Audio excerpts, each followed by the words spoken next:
Sorry. Gak jajal tau iki. Gak paham jajal.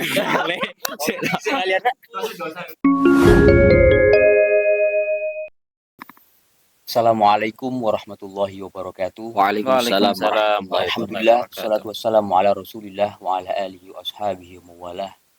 Amma ba'du. Jumpa lagi dengan kami di channel keren Kamera Pesantren. Membahas masalah-masalah yang sedang ramai diperbincangkan dari sudut pandang fikih dan tentunya berdasarkan referensi-referensi yang konkret dan terpercaya dari kitab-kitab yang menjadi ciri khas pondok pesantren. Kembali dengan dua narasumber kita, ada Gus Faiz Albar. Sehat Gus? Alhamdulillah. Gus Basil. Hujan Gus, tadi Gus dingin. Ini Gus, Rohingya Gus. Kenapa nih kok Rohingya? Rohingya adalah, sudah kita tahu bersama bahwa Rohingya adalah sebuah etnis yang mendapatkan perlakuan tidak baik di negaranya. Sehingga mereka meminta bantuan kepada negara Republik Indonesia, kepada kita untuk tinggal di sini. Namun perkembangannya sebagaimana yang kita ketahui bersama di media. Gus Faiz, apa hukum menerima sesama muslim dari negara lain di negara kita, Mas? Seperti yang terjadi di Rohingya saat ini. Oke, ini untuk awalan ya. Jadi kita awalan bahas dulu masalah sebenarnya apa hukum kita menerima sesama muslim dari negara selain kita untuk tinggal di negara kita. Ini hukum awalnya bagaimana? Sebelum nanti kita membahas masalah pro kontranya. Ini hukum awalnya sebenarnya bagaimana? Ternyata di dalam satu kitab, ada dalam kitab Tasyik Jana'i itu dikatakan di sana, Ra'ayna fi ma sabaqa anna biladal muslimina jami'an tu'tabaru wahdatan wahidatan wa tusamma darul islam wa yatarattabu ala tibariha wahdatan wahidah annahu la yajuzu man'ul muslimi awid dhimmi min dukhuli ayyi iklimin islamiyyin akhara ghairal iklim alladhi yukimu fi aslah.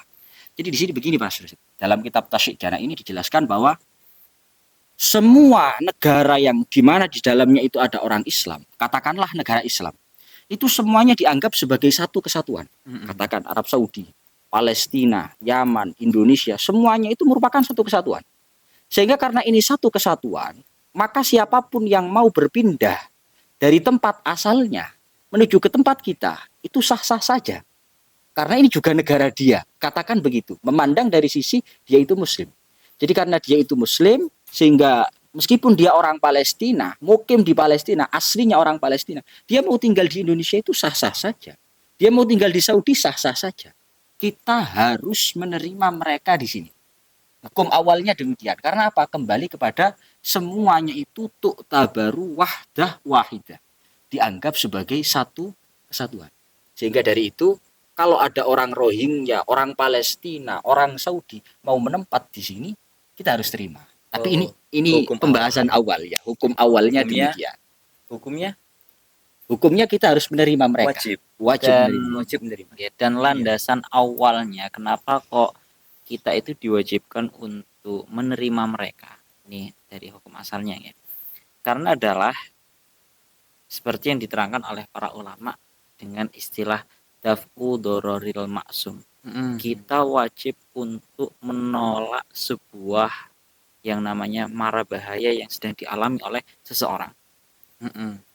Dalam kitab fikih itu dijelaskan ada kalanya dengan cara kiswatul ari, memberi pakaian terhadap orang yang telanjang, artinya nggak punya pakaian. Itu wajib diberi. Kemudian juga it'amul ja'i, memberi terhadap makanan. Ada orang kelaparan walaupun belum sampai ke taraf darurat yang menyebabkan dia mati, itu juga wajib untuk ditolong. Dan dalam hal ini, termasuk dalam hal ini daf'u dororil maksum adalah mengenai permasalahan tempat.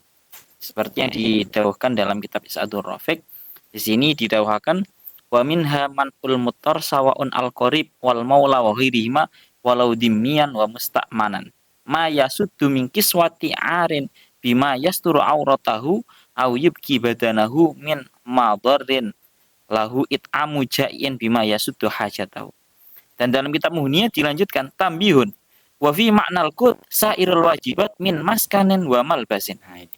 Jadi termasuk daripada sebuah hal yang sifatnya menjadi kewajiban bersama secara manusiawi adalah memberikan sebuah maskan, tempat tinggal. Yang dalam hal ini adalah tentunya yang perlu kita garis bawahi adalah ketika memang orang-orang Rohingya itu tujuan mereka ke sini adalah karena memang sedang terdampak. Betul-betul dia terlantar di sana. Betul-betul ya. di sana Ini yang perlu digarisbawahi. Bukan yang sifatnya itu tiba-tiba mereka sebenarnya damai di negaranya. Dalam Tapi kondisi mereka darurat berarti ya. Ya. Mereka kalau damai-damai saja di negaranya sendiri, tapi kok mereka tiba-tiba ke sini tanpa alasan, maka secara mutlak kita nggak ada kewajiban untuk menerima. Yang kita harus garis bawahi karena memang ini kan kejadian ya. Iya. Biar kita bisa benar-benar membedakan antara orang yang kesini memang tujuannya karena terdampak dengan orang-orang yang kesini yang tujuannya adalah untuk memperluas kekuasaan dalam hal ini bisa disebut seperti itulah ya. Berarti sikap daripada pemerintah kita di awal ini Secara hukum awal sudah benar ya, sudah berlaku ya, kita sudah menerima, kemudian sebagaimana yang disampaikan tadi, tidak hanya memberikan pakaian dan makan, tapi juga tempat tinggal untuk mereka. Kita pemerintah kita sudah melakukan itu semuanya. Yang terpenting dengan garis bawah tadi itu. Benar-benar mereka itu orang-orang Rohingya yang dibawa ke sini itu benar-benar orang yang terlantar dalam kondisi darurat. Ya. Kalau memang seperti itu dan sudah dilakukan oleh pemerintah kita, Gus, cuma mulai dari awal kedatangannya dengan perkembangannya zaman, perkembangan di tahun sekarang ini, bagaimana tanggapan Vicky, Gus, mengenai penolakan dari sebagian besar masyarakat Indonesia kepada Muslim Rohingya? Ya, ini memang hari ini lagi banyak pro kontra di media sosial kita mengenai masalah Muslim Rohingya yang datang di negara kita. Di antaranya yang perlu kita tahu adalah pertimbangannya. Kita tahu di media sosial banyak dari negara-negara tetangga yang sudah terlebih dahulu ditinggali oleh Muslim Rohingya itu, yang memberikan informasi kepada kita bahwa Muslim Rohingya itu ternyata ya perilakunya semacam demikian lah. Intinya sedikit banyak kita tahu mereka itu cukup mengancam. Ketika mereka itu diberikan bantuan kurang sopan. Dalam artian ketika bantuannya kurang, sebenarnya sudah layak lah. Diberi bantuan seperti itu sudah layak, tapi mereka menuntut hal yang lebih. Ketika sudah diberikan rumah, diberikan uang saku, mereka menuntut yang lebih. Selalu seperti itu. Akhirnya muncul penolakan itu. Ini lantas bagaimana tanggapan fikih tentang itu? Ternyata di dalam Tasyrik Jana itu dikatakan begini. Wa minal qawaid al-awwaliyah fi syari'atil islamiyah anna ad-darurat tubihul mahdurat wa anna kulla daruratin tuqaddaru biqadriha. Fa hal yajuzu idza da'at lidzalika daruratul muhafadhah 'alal amnil 'am awin nidam antadha'a ad-daulah quyudan 'ala dukhulil bilad allati tahkumuha biqadri ma tasta'ihi tilkad darurah. Wa hal yajuzu lid-daulatil islamiyah idza da'at ad-daruratu ib'ada man laisu ra'ayaha aslan ila biladihimul asliyah au ila ayyi baladin akhar. Di sini ada pertanyaan begini.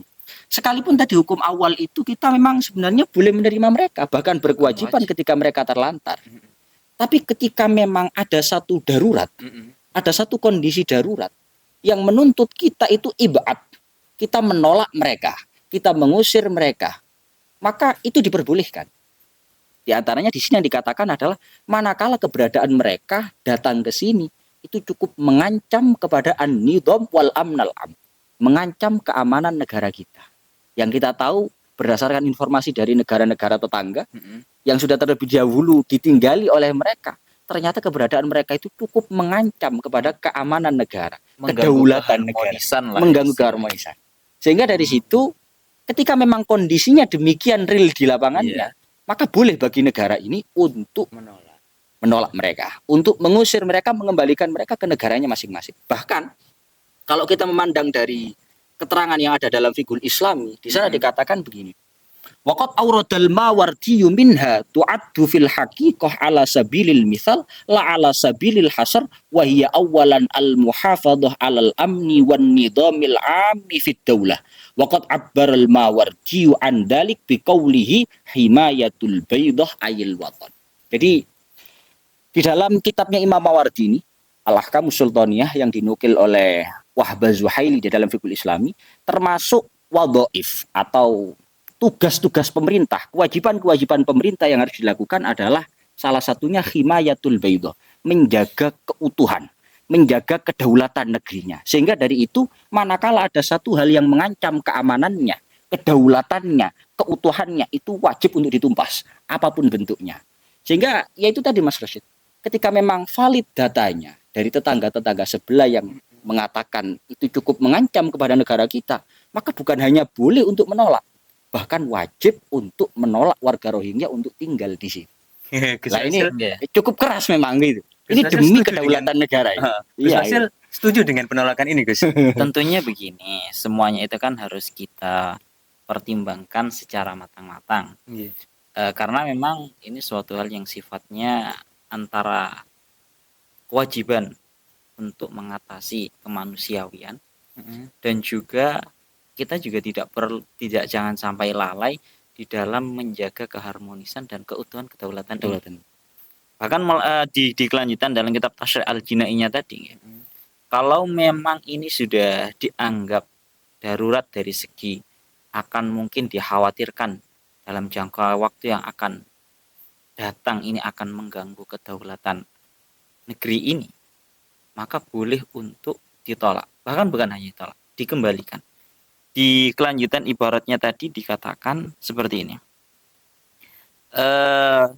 Dalam kitab At-Tasyri' al-Jinainya, di situ disebutkan wa yajuzu ayyakuna al-ib'adu li baladil mub'adi al-asliyati au li ayyi baladin islamiyin akhar. Sini dijelaskan oleh beliau kalau memang toh ini benar-benar sudah dianggap untuk mengancam keharmonisan atau bahkan kedaulatan, keamanan, mengganggu bahkan negara kita ini sendiri, maka boleh bagi suatu negara itu, katakan dalam hal ini adalah negara kita Indonesia, untuk mengembalikan mereka, memulangkan mereka ke negara asal mereka, atau bahkan boleh kalau bahkan negara mereka sendiri nggak mau menerima, kita boleh untuk dikembalikan kepada negara lain yang siap untuk mengatasi ini tadi, gitu sifatnya. Gitu ya. Jadi sehingga kita harus benar-benar mempertimbangkan dua hal ini tadi, antara kewajiban menerima dan antara menjaga keutuhan kedaulatan negara kita itu sendiri. Ininya begini Mas Rashid, ini untuk terakhir ya. Jadi bagaimana caranya instansi atau organisasi yang ada, baik itu kelas nasional Indonesia atau bahkan internasional, itu sebisa mungkin jangan hanya mengatasnamakan, mengalibikan yang namanya kemanusiaan. Lantas memaksa negara kita harus menerima tanpa mempertimbangkan apapun. Nah ini jangan. Ya memang kemanusiaan itu harus diatasi memang. Tapi ya biarlah Indonesia mempertimbangkan pertimbangan-pertimbangan yang perlu dipertimbangkan. Di antaranya adalah masalah keutuhan, masalah kedaulatan, keharmonisan negara ini. Di mana menjaga keutuhan dan lain-lain itu semuanya adalah kewajiban pemerintah kita. Maka biar pemerintah kita melihat, memandang situasi kondisi, kalau memang itu mengancam dan itu dianggap darurat akan mengganggu negara kita, maka ya pemerintah kita berhak untuk menolak mereka. Itu kita sampaikan kepada organisasi instansi yang ada, baik nasional atau internasional. Dari sudut pandang fikih kita. Pemirsa channel Keren Kamera Pesantren dimanapun Anda berada, semoga diskusi ilmiah kali ini memberikan gambaran yang jelas untuk kita semua dari sudut pandang agama. Amin. Semoga bisa difahami dan bermanfaat. Amin. Jangan lupa tonton terus video ini, dukung terus keberlangsungan channel kita dengan cara mentransfer ke rekening. Oh, ini canda tapi serius ya. Wassalamualaikum warahmatullahi wabarakatuh. Waalaikumsalam warahmatullahi wabarakatuh.